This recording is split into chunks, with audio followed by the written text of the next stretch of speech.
Basically, the water was like 8 feet tall, 8 feet high from where we're standing from ground floor. You can see on the corner of that building where the watermark was. So all these houses were underwater. And basically now we're demoing every part of the house that has been damaged and is susceptible to mold. So what that means is basically on the first floor it's a complete demo down to bare studs. All debris, all insulation, everything out. And then we take up, if there's a crawl space,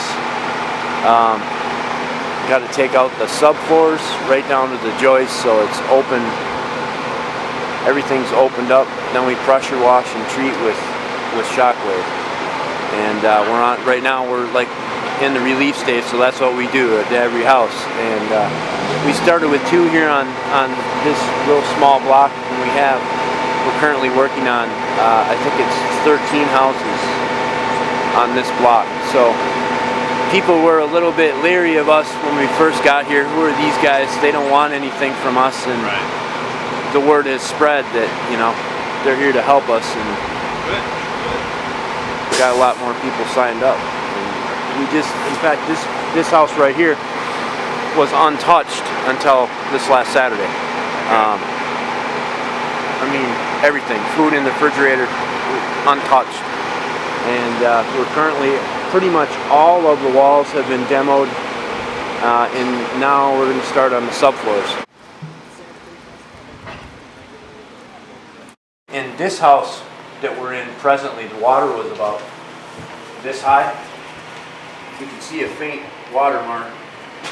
And what we do is we take off 2 feet above the high watermark and eliminate everything. Everything is contaminated, been sitting in standing water. What will happen is the mold will grow behind the walls if it's not removed, and it will come through the walls and infect the house, causing major respiratory illnesses. People with asthma can end up dying from it. It's pretty serious stuff. And then, so what we try to do is we try to do the upper part, get all the sheetrock down and all the walls clean and ready to be pressure washed, and then we'll take out the subfloor so it's a little bit safer. The subfloor over here, they've opened it up a little bit, and you can see down in the crawl space that there's insulation that has fallen. That's all been saturated by water. So what we'll do is we'll pull up the rest of these, exposing the floor joists, pull everything out of there, all the debris, and then we'll pressure wash it and treat it with the shockwave product. We're on another house here on Millbank, and this one here is pre-pressure wash. The water level, this house is a little bit higher. We didn't have to take out quite as much sheetrock. The water was about into this area. It's about 3 feet in here. And as you can see from the condition of the floors and the walls that this has not been pressure washed.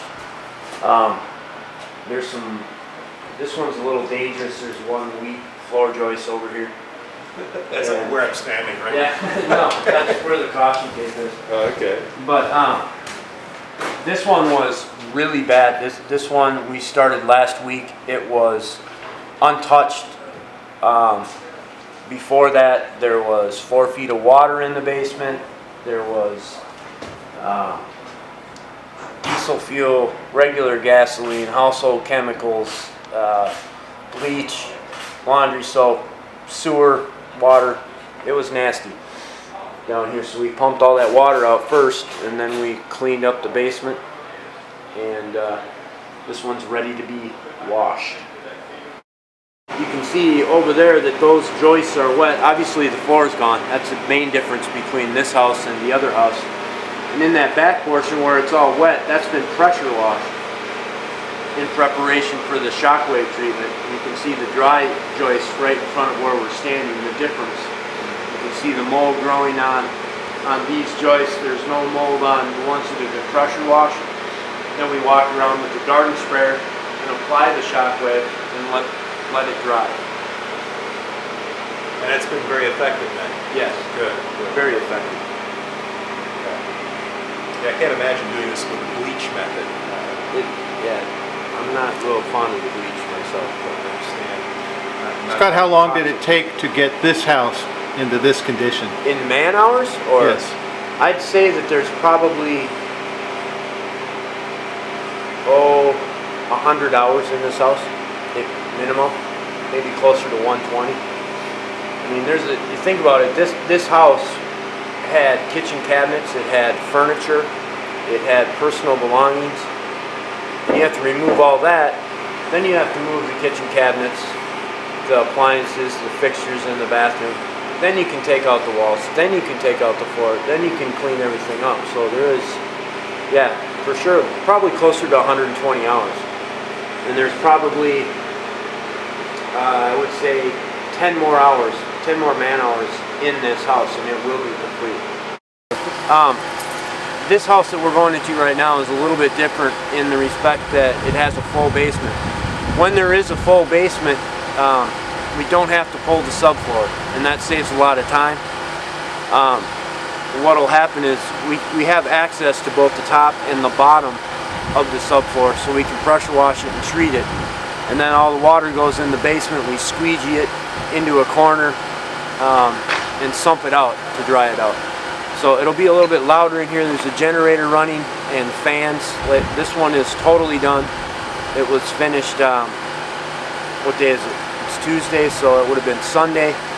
And it's in its drying stage now. There's a couple of industrial fans that this guy happened to have.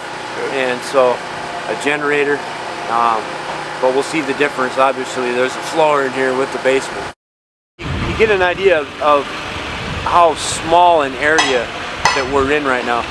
From usually, to me, I grew up in Minneapolis, Minnesota, a square city block. Okay, we're a half of a square city block here, and there is probably 40 houses on it. They're very close together. We're currently working like on 13 of them, if I remember right. That to me, just this little area, there's 40 houses. It's one block. It's just one block on Staten Island. There's hundreds of blocks that are just like this. So I try to keep that in the back of my mind, you know. Like Barb touched on, it's out of the news a little bit now, and the scope kind of goes away. There's still people like this house right here was untouched as of Saturday afternoon. We went in there, everything was still in there. Now you can see the progress that's been made in 2 days. These people work all their lives, pay off their mortgage for when they retire. And while they're paying their mortgage, flood insurance is $1,200 a year. When the mortgage is paid off, in this particular location, it jumps to $13,800, roughly, 14 grand.